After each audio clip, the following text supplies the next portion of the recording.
What's going on, Dragon Ballers? Welcome back to another Top Cut deck profile. I am here with the mastermind of a deck who got many of our players very successful records this weekend. I'm here with Andy, one of the newer members of Team Crosswell TCG. Andy, what's going on? Hey guys. So how's it going? So Andy, this is a Vegito deck profile. Andy has put more time into this deck than is probably healthy. He definitely put the most time into this deck, you know, compared to anyone on the team. Me and him were talking about it a lot in the beginning, and then I moved on to some other decks, and then Andy just really kept practicing and mastering Vegito. So Andy, why don't you talk about that? So I think that's a really cool skill to talk about, where you just have such an affinity for a leader in a deck that you just put so much time into it. So what is it about the leader, the deck, the archetype that really draws you to it, that makes you think it's worth such a time investment? Well, multiple reasons. One, Vegito's my favorite character, and It's always a I good think reason. the art looks beautiful, right? And I just had to go with him. Another reason was when I read the leader, I saw so much value with him. Like, you can awaken early, you can defend your life high, you can make your unison, which has barely any interaction. Like, people can't interact with the card in this format. The ability to go into triple strike and 10k power, and it's not once per turn. And along with the fact that he has an auto where if they answer your board, you get value out of it. So he just did like 4 things, and it was all in one leader. And I said, well, I just have to give him a try. And Blue got a new really strong counterplay, and I just rolled with it. Gotcha. So I probably should have mentioned this a little earlier, but so this list, for the most part, maybe 1 or 2 cards change here and there, but this list got Russell the top 4 at the core TCG event, and it got you and Gabe the X1 finishes at the Top Cut event. That's right?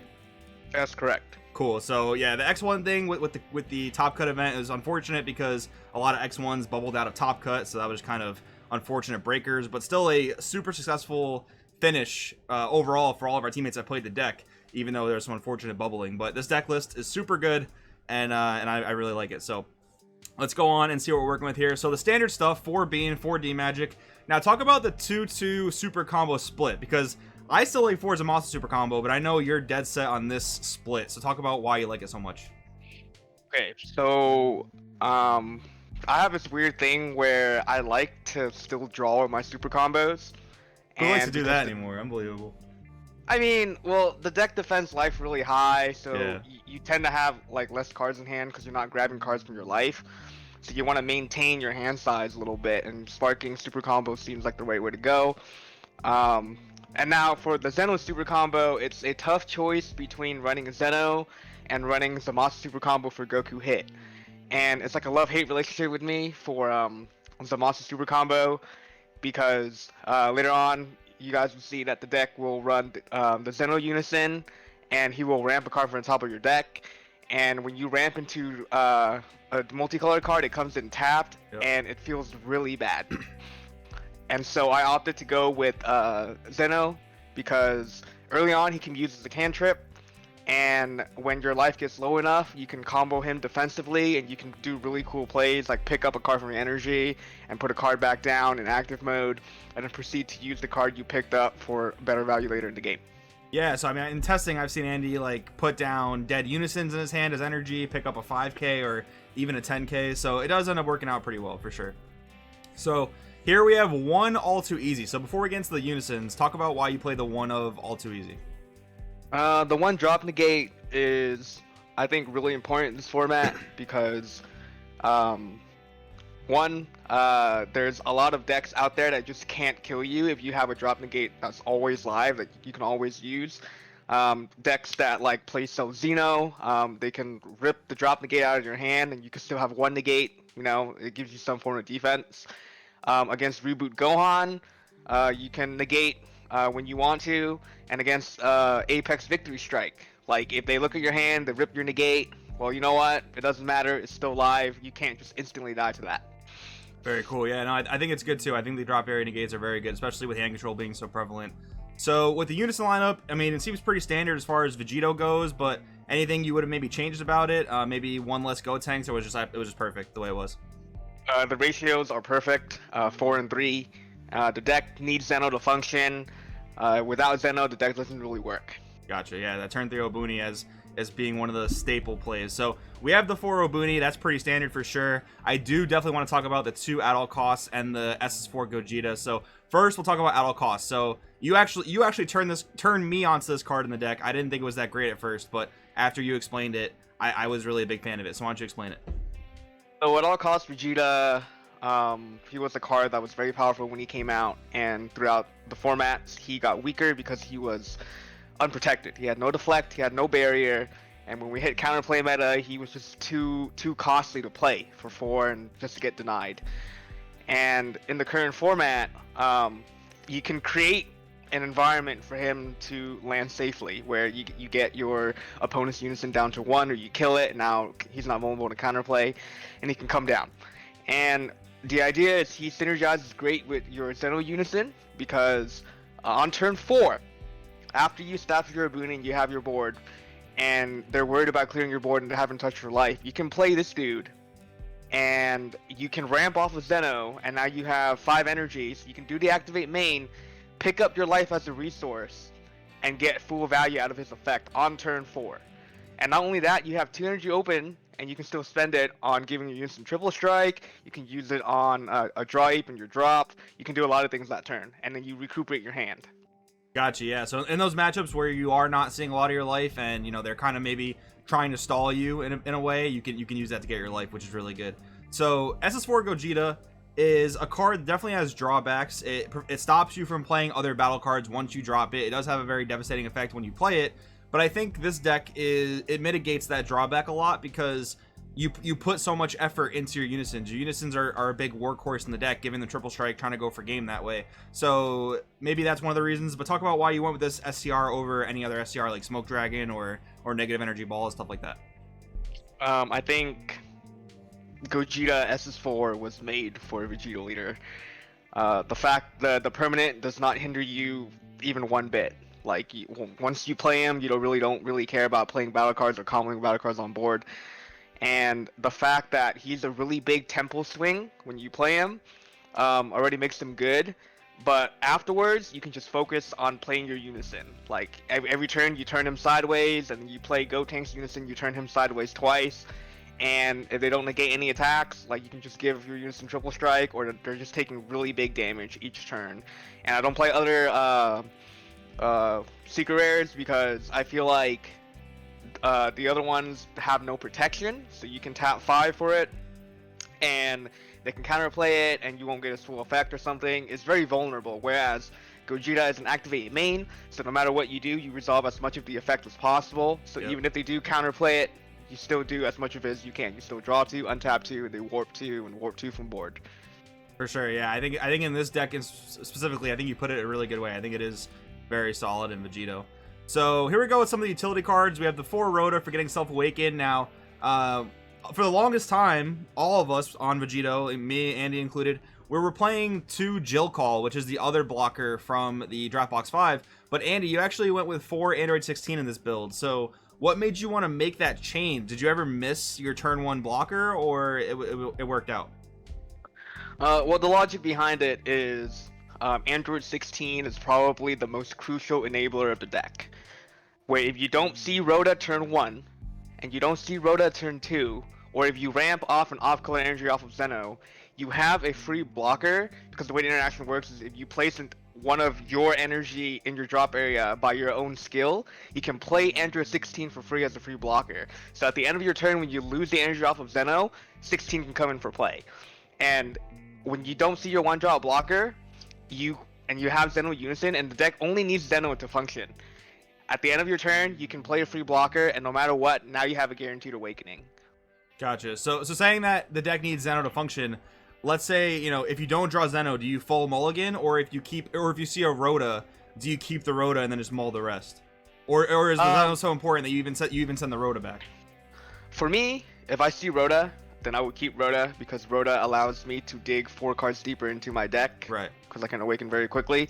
So that 4 cards deeper into my deck, plus the 5 cards from my mulligan, is probably enough to see Zeno.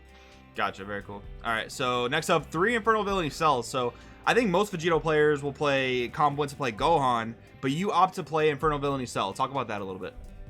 I want to thank Marcus for suggesting the fact that Vegito should play something like pseudo super combos because we have so much energy, especially on the crackback.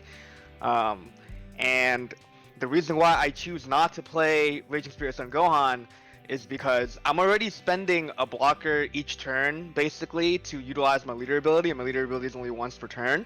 So once I combo Gohan into play, um, two reasons. One, there's nothing that makes my opponent go for my Gohan, Hmm. so they can continue attacking my unison or my life, and that's a lot of pressure coming from not having a lot of cards in hand.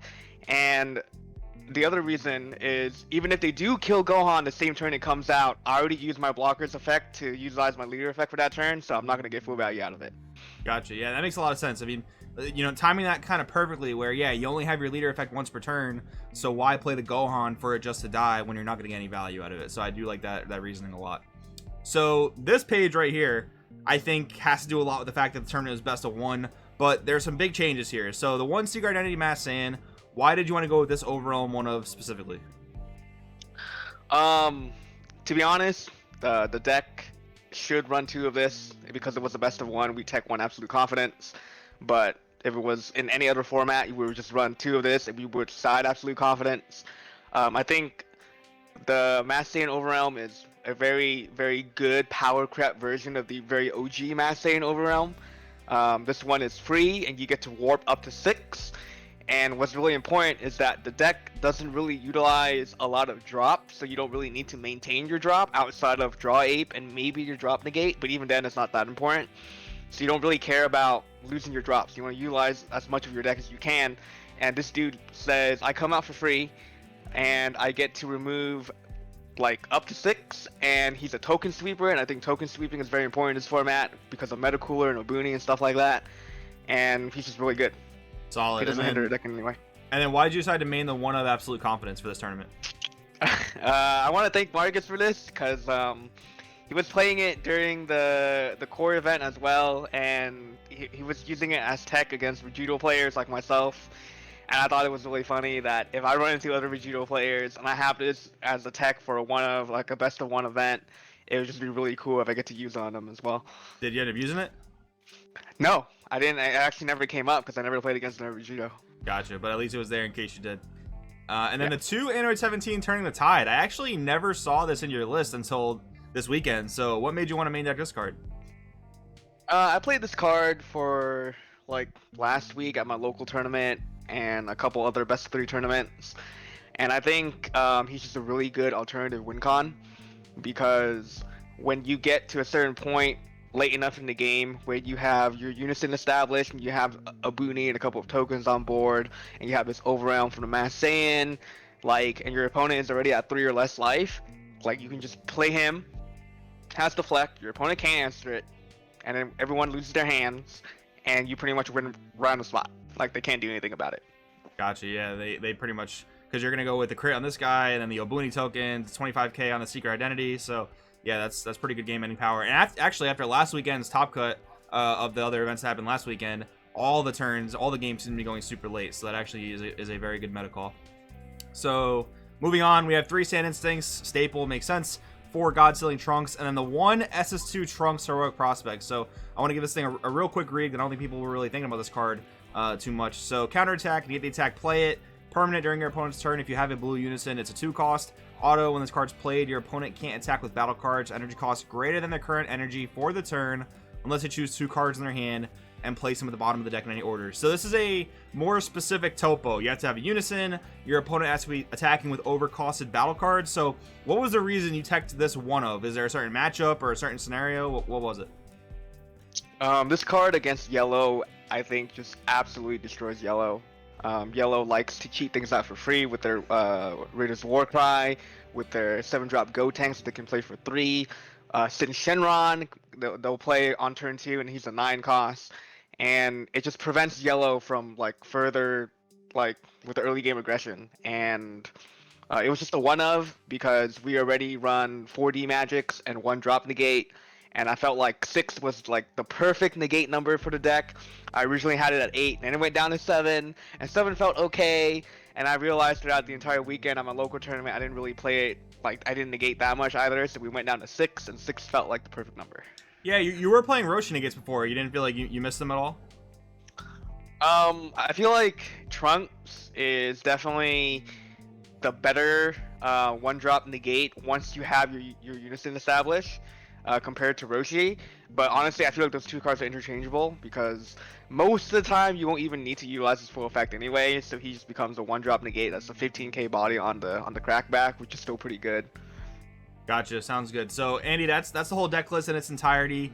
Anything you want to say about the deck overall, the format, or any shout outs you want to get out there? Shout outs to my team. Like, we have a lot of people like giving me like ideas here and there. Like, I'm pretty sure like throughout the deck, like the pseudo combos and like all the other techs in the deck are like not just my idea alone. So I want to give a shout out to just everyone on my team.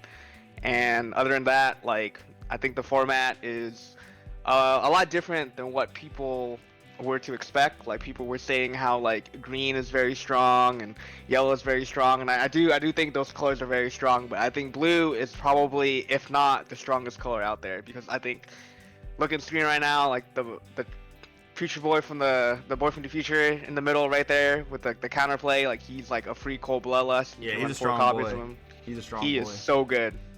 Yeah, no, I agree. You know, people are overhyping green a bit, and maybe not so much yellow, but they're definitely overhyping green. And I agree that the format is so wide open because last weekend several different decks won the events. We see a lot of the same things in the top cuts, but several different decks won the events this weekend. Same thing. Several different decks won the events.